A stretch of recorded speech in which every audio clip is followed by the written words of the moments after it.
నమస్కారం. మనీ మాటల్లో మాట్లాడుతున్నట్టు చాలా సంతోషంగా ఉంది. ఇవాళ మార్కెట్ స్ట్రేంజ్‌గా ఉంది. నిఫ్టీ, బ్యాంక్ నిఫ్టీ అపోజిట్ డైరెక్షన్‌లో వెళ్తున్నది. నిఫ్టీ 0.4 అప్‌లో ఉంది. సెన్సెక్స్ 0.2 అప్‌లో ఉంది. అదే సమయంలో ఇలాగ మార్కెట్ పెరుగుతున్నప్పుడు రూపాయి, రూపాయి ప్రెషర్‌లో ఉండకూడదు. రూపాయి ప్రెషర్‌లో ఉంది. 87.50లో ఉంది. 87.36లో ట్రేడ్ అయింది. 14 పైసా ఏమో కింద పడింది. గోల్డ్ తలక రేటు 9,205లో ఉంది. ఇంక ఫ్యూచర్‌లోనేమో 9,350 వరకు వెళ్ళడానికి ఛాన్స్ ఉంది. ఇది టాక్సు, వేస్టేజు, కూలీ అవంతా లేకుండా. మీకు చెప్తున్నట్టుగే రూ. 200 కింద పడిన గోల్డ్ ఇప్పుడు రూ. 200 పైకొచ్చేసింది. దీనికి అవుతున్నది రూపాయి తలక వీక్‌నెస్. అదే సమయంలోనే డాలర్ ఏమో ఇంటర్నేషనల్ మార్కెట్‌లో ఫార్మ్‌గా ట్రేడ్ అవుతున్నది. ఇప్పుడు చూసారంటే నేను అమెరికాలోని ఫోర్డ్‌లో వచ్చిన లాస్, మిగతా మ్యానుఫ్యాక్చర్‌లోని ఇంకా అందరేమో వాళ్ళకి వాల్యూ ఏమో కస్టమర్‌కి చార్జ్ చేయడం స్టార్ట్ చేసేసారు. డిసెంబర్‌లోని దీని ఇంపాక్ట్ క్లియర్‌గా తెలుస్తుంది. అమెరికా తాలూకా ఫెడరల్ గవర్నమెంట్‌కి చాలా రేట్స్ వచ్చినా కూడా అమెరికా తాలూకా నిత్యావసర రేట్లు పెరుగుతుంది. కంపాన్ అది క్లియర్‌గా తెలుస్తుంది. అది ఈ ఇయర్ ఎండ్‌లోనే తెలుస్తున్నది. రేట్ కట్ రావడమే చాలా ఎక్కువ అనుకుంటాను. ఇదే సమయంలోనేమో లేబర్ మార్కెట్ కూడా చాలా వీక్‌గా ఉంది. దీనివల్ల ఒక చీఫ్ స్టాటిస్టిషియన్ లేబర్‌లో ఉంటారు. ఎవరిని పనిలోని తీసేసి పంపించేశారు. దీన్ని క్రోసియం మెసెంజర్ సిండ్రోమ్ అని చెప్తారు. మెసేజ్ తెచ్చినోడు మెసేజ్ కరెక్ట్‌గా లేకపోతే ఆళ్ళ తలని తీసేయడం. అదవుతున్నది. అదే చేస్తున్నాడు ట్రంప్. ఆళ్ళకి నచ్చపోయిన న్యూస్ ఎవరైనా ఇచ్చారంటే వాళ్ళని ఆ జాగా నుంచి తీసేయడం. అది అమెరికాలో జరుగుతుంది. ఇవాళ నాకు తెలిసిన బట్టి ఇది ఒక డెడ్ క్యాట్ బౌన్స్ అంటారు. టాటా స్టీల్ బౌన్స్ అయింది. ఏ స్టాక్స్ అయితే బౌన్స్ అవ్వలేదో అది ఇవాళ ఎక్కువగా రైజ్ అయిందనిపిస్తున్నది. ఇవాళ మెయిన్‌గా చూస్తుంది మనం ఐటీసీ తాలూకా రిజల్ట్స్. ఐటీసీ తాలూకా రిజల్ట్స్ చాలా బావుంది. నాకు తెలిసిన వరకు. ఓవరాల్ రెవెన్యూ 15% పెరిగింది. ఫ్లాట్‌గున్నది. Year on year, year on year flat. Quarter on quarter కూడా ఫ్లాట్. క్వార్టర్ ఆన్ క్వార్టర్ మనకు పెద్దగా కంపేర్ చేయలేం. ఈ హోటల్స్ నుంచి వన్ టైమ్ గెయిన్ వచ్చింది. ఆ వన్ టైమ్ గెయిన్ తీసేసి మనం చూడాలి. దీనివల్ల మనది ఫ్లాట్‌గానే ఉందని మనం అనుకుంటాం. అదే సమయంలోనే 4 పెద్ద డివిజన్స్ బాగా చేశారు. సిగరెట్‌లో గ్రోత్ ఓకే. ప్రాఫిట్స్ కూడా బాగా పెరిగింది. సిగరెట్ కూడా ప్రాఫిట్ పెరిగినందువలన అదేలాగా అగ్రి డివిజన్ కూడా ప్రాఫిట్స్ పెరగడం వల్ల, దానివల్ల వాళ్ళేమో ప్రాఫిట్స్‌ని సస్టైన్ చేయడం అయింది. నాన్ సిగరెట్ ఎఫ్ఎంసీస్‌లో దాని రెవెన్యూ పెరిగినా కూడా ప్రాఫిట్స్ తగ్గే ఉన్నాయి. ఇది అలాగా ఇండస్ట్రీ ప్లేయర్స్‌లకి అదే గతిలో ఉంది. నేను మీకు చెప్తున్నట్టుగా ఈ సిగరెట్ అనేది ఒక మోటా ఇస్తుంది ఐటీసీకి. పేపర్ బోట్ ఏమో అంత బాగా పనిచేస్తుందని నేను అనుకోలేదు. కానీ lower import, cost of import కూడా. కానీ చైనా నుంచి వస్తున్న డబ్బు నుంచి ఇది ప్రాబ్లమ్ వస్తుందని అనుకున్నాను. అది బెటర్ దెన్ ఎక్స్‌పెక్టేషన్ కన్నా బా చేసింది. ఎక్స్‌పోర్ట్స్ ఏమో ఉన్న దాంట్లో బెస్ట్ రిజల్ట్స్ ఇచ్చింది ఇప్పటి వరకు. ఓవరాల్ ఐటీసీ ఏమో బాగా పెర్ఫార్మ్ చేశారు. 1% రిటర్న్స్ ఇచ్చారు. ఎక్స్‌పెక్టెడ్ లైన్స్‌లోని ఈ టైమ్ ఏమో ఆళ్ళు డివిడెండ్ ఇవ్వలేదు. ఇవ్వలేదు కాబట్టి సర్ప్రైజ్‌గా ఉంది. నార్మల్లీ వాళ్ళు క్యూ2లోని, క్యూ4లోని డివిడెండ్స్ ఇస్తారు. ఇదవుతుంది ఐటీసీ తాలూకా న్యూస్. ఐటీసీ వాల్యుయేషన్ చాలా లోగుంది. మీకెప్పుడైతే అవసరం ఉంది, ఎప్పుడు మీ దగ్గర డబ్బులున్నాయో 1, 2 తీసుకోండి. కన్సిడర్ చేయడం అన్నది మంచిది. నెక్స్ట్ న్యూస్ అవుతుంది మన టాటా మోటార్ గురించి చూద్దాం. టాటా మోటార్స్‌లోని జేఎల్ఆర్ చీఫ్ ఎంట్రీ రిటైర్ అయ్యి వెళ్ళిపోతా అని చెప్తున్నారు. రెనాల్ట్, స్టెల్లాంటిస్ చాలా బ్రాండ్‌లోని ఇలాంటి డీల్స్‌కి ప్రెసిడెన్స్ చేశారతను. జాగ్వార్ కేస్‌లో వాళ్ళు ఇనీషియల్ చేస్తున్న బ్రాండింగ్ సరిలేదు. మనుషులకి నచ్చలేదు. ఆ కారణమేమో స్పెక్యులేట్ అవుతూనే ఉంది. జాగ్వార్‌లోని మ్యానుఫ్యాక్చర్‌ని ఆపేసి ఫుల్లీ ఎలక్ట్రిక్ బండికెళ్తున్నారు. రేంజ్ రోవర్ తలక ఫస్ట్ ఎలక్ట్రిక్ బండి కొంత శీఘ్రంగా వచ్చేస్తుంది. అదే సమయంలోనే గిరీష్ వాగ్ కమర్షియల్ వెహికల్ తలక ప్రెసిడెంట్ మాట్లాడుతున్నారు. నియర్లీ 33,000లోని 9,000 క్రోర్స్ వరకు సేల్ రోడ్ నుంచి ఈక్విటీ రీచ్ చేస్తారు. అలాగని చెప్తున్నారు. ఈ డబ్బు ఎప్పుడు రీచ్ చేస్తారని మనకు తెలీదు. డబ్బులు రీచ్ చేస్తున్నప్పుడేమో డీప్ డిస్కౌంట్‌లోనే మనకు రైట్స్ ఇష్యూ దొరుకుతుందని నేను అనుకుంటున్నాను. ఇది కమర్షియల్ వెహికల్‌కి ఒకటే వస్తుంది. ఆల్రెడీ అతనేం చెప్తున్నాడంటే డవ్ అనే ఒక కార్ కంపెనీ ఉంటుంది. కొరియాలో అది బ్యాంక్రప్ట్ అవ్వడం వల్ల వాళ్ళ తల కమర్షియల్ వెహికల్ తీసుకున్నాం. దానివల్లేమో మనకు ప్రీమియైజేషన్ చేయడం అయింది. ఇండియాకు, కొరియాకి కాస్ట్ కంట్రీలు ఇంటిగ్రేషన్ చేసాం. క్యాబిన్స్ అన్నీ ఇలాగ దవ్ కూడా క్యాబిన్స్ కూడా ఇండియాలో చేస్తుండ్రు వీళ్ళు. అలాగే ఇవాకో చాలా డీల్స్ ఉన్నాయి. అది ఇండియాకు వాళ్ళకున్న దీంట్లో డెవలప్ చేస్తాం. ఇండియాలో కూడా ప్రీమియం బ్రాండ్ లాంచ్ చేస్తాం. ఇవాకోకేమో మేము వేరే కొత్త బ్రాండ్ ఉంచాం. ఇది కామన్ బ్రాండ్ చేయం. యూరోపియన్ డిస్ట్రిబ్యూషన్ ఎలా సెక్టార్ లాగా జేఆర్ ఉంటుంది. జేఎల్ఆర్ లాగా ఉంటుంది.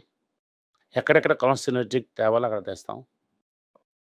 Light and commercial vehicle and heavy commercial vehicle వాళ్ళ తలక పవర్ పాయింట్ టెక్నాలజీ అది యూజ్ అవుతుందని డీటెయిల్డ్‌గా గిరీష్ వాగ్ చెప్తున్నారు.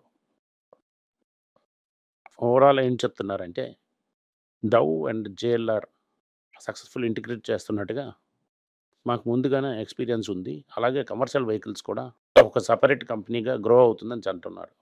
క్లియర్ కట్‌గా చెప్పేశారు ఇవాళ. నెక్స్ట్ న్యూస్ సిప్లాన్ ఎక్స్‌పెడిటీ అండ్ పల్మనాలజీ అది చీఫ్‌గా చేసి ఆఫ్రికాలో అమ్మి ఫస్ట్ ఎయిడ్స్‌లో ఉన్నోళ్ళకి హెల్ప్ చేసిందది. వాళ్ళు కూడా యాంటీ ఒబెసిటీలో వస్తున్నారు. సన్ ఫార్మా కూడా ఒబెసిటీలో వస్తుంది. అలాగే నాటకో ఫార్మా మధ్యలోని ఇండియన్స్ అందరినీ యాంటీ ఒబెసిటీ డ్రగ్స్ మ్యానుఫ్యాక్చర్ చేస్తారు. ఇది బెటర్‌గా ఎన్టీఆర్‌కి అవుతుంది. చూడవచ్చు.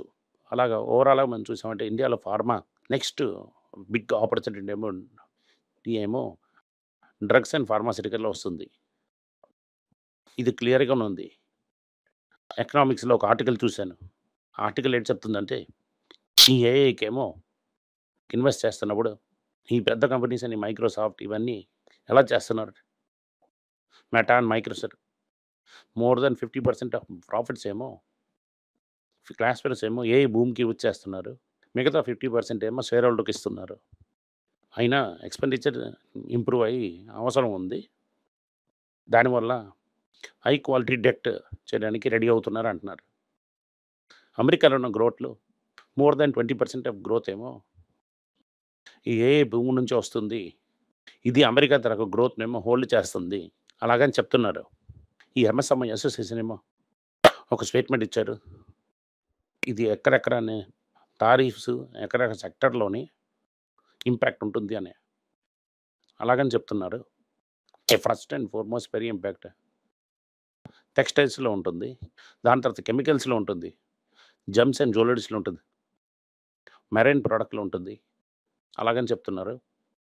దీంట్లో జెమ్స్ అండ్ జ్యువెలరీ ఇదంతా ఏమో ఒక చాలా తక్కువ మార్జిన్‌లో చేయడం వల్ల gems and jewellery, leather industry, textile industry పెద్దగా ఈ టారిఫ్ వల్ల బాధపడుతుందని ఆళ్ళు చెప్తున్నారు. ఇప్పటికేమో ఫార్మాస్యూటికల్స్‌కి యాపిల్ ఐఫోన్, సామ్‌సంగ్ ఐఫోన్‌కి ఎగ్జంప్షన్ ఇచ్చారు ట్రంప్. దీనివల్ల అది పెద్దగా ఇంపాక్ట్ అవ్వదు. అది అందరూ చూడొచ్చు. ఓవరాల్ చూసామంటే ఇండియాకేమో ఒక $25 బిలియన్ ఏమో ట్రేడ్ సర్ప్లస్ ఉంది. ఈ ట్రేడ్ సర్ప్లస్ ఎలాగ ఎఫెక్ట్ అవుతుందని చూద్దాం. నేనేమో మనీ బేస్ ఛానల్‌లోని ట్రంప్ తరహా తారిఫ్ ఛానల్ అనౌన్స్ తర్వాత ఏంది ఇంపాక్ట్ అవుతుందని డీటెయిల్‌గా మాట్లాడాను. దాని తర్వాత లింక్ అది కింద ఏస్తాను చూడండి. మీరు డెఫినెట్‌లీ అది చూడవచ్చు మీరు. ఇవాళ మార్కెట్‌లో ఏమో ఇంకో న్యూస్ ఏంటి వస్తుందంటే బ్యాంక్స్‌లో ఏమో కాసా ఈ కరెంట్ అకౌంట్, సేవింగ్ అకౌంట్ డబ్బులు తీసుకోవడం తక్కువ అవుతూనే ఉంది. ఎస్పెషల్లీ పబ్లిక్ సెక్టర్ బ్యాంకుల్లోని ప్రైవేట్ సెక్టర్ బ్యాంక్స్ ఏమో అంతా తీసుకొనెళ్ళి మొత్తం పెంచేస్తున్నారని చెప్తున్నారు. దీనివల్ల నెట్ ఇంట్రెస్ట్ మార్జిన్ అంటే బ్యాంక్ అప్పు తీసుకోవడం, బ్యాంక్ అప్పు ఇవ్వడం దానికున్న డిఫరెన్స్ ఏమో కంప్లీట్‌గా తగ్గుతుంది. ఇదేమో దీని తాలూకా ప్రాఫిట్ మార్జిన్‌ని ఎఫెక్ట్ చేస్తుందని అంటున్నారు. బెయిన్ క్యాపిటల్ మనపురంలోని ఇన్వెస్ట్ చేస్తాం. ఏంటి డెవలప్‌మెంట్ చూసానంటే ఒక కొత్త సీఈఓని అపాయింట్ చేశారు. వాళ్ళ తాలూకా పేరవుతుంది దీపక్ రెడ్డి అని. 30 సంవత్సరాల ఎక్స్‌పీరియన్స్ ఉంది. లాస్ట్ 15 సంవత్సరాల నుంచి బజాజ్ ఫిన్సర్వ్‌లో ఉన్నారతను. వీరేమో వాళ్ళ company gold loan, mainly other subsidies, micro finance strengthen చేసి గ్రోత్ చేయడానికి ఇతన్ని ఇంక్లూడ్ చేశారు. వీళ్ళకి చాలా ఎక్కువ ఎక్స్‌పీరియన్స్ ఉన్నది. ఈ ఇండస్ట్రీలో 30 సంవత్సరాల ఎక్స్‌పీరియన్స్ ఉంది. ఈ న్యూస్ తెలిసిన వెంటనే ఇవాళ మనపురం తిలక్ షేర్స్ ఏమో 3% పెరిగింది. 3.5% పెరిగింది. ఇప్పటికి మనం ఇది కన్సిడర్ చేయలేం. ఇది కన్సిడర్ చేసుకున్నది చాలా భద్రంగా ఉంచండి. ఇంకా ఎవ్రీ క్వార్టర్ డివిడెండ్ వస్తుంది. అదే సమయంలోని ఓవరాల్‌గా క్యాపిటల్ గెయిన్స్ రావడానికి చాలా ప్రమాదమైన అవకాశాలున్నాయి. ఇప్పటికి ఇది కన్సిడర్ చేయకండి. కాస్ట్ చాలా ఎక్కువ. ఓవరాల్ ఏమో కన్సిడర్ చేసినోళ్ళకి అది మంచి బెట్.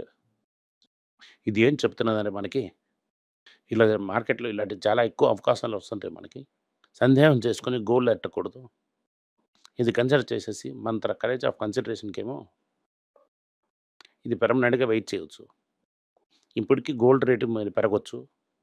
ఈ పెరిగిందంటే ఈ కంపెనీకి ఇది ముత్తూట్‌కి, సౌత్ ఇండియన్ బ్యాంక్ ఈ కంపెనీస్‌కి ఇదొక పెద్ద అడ్వాంటేజ్‌గా ఉంటుంది. సో, ఇదవుతుంది ఇవాళ న్యూస్. ఇవాళ యాక్చువల్లీ మార్కెట్ క్రాక్ అవుతుందనుకున్నాను.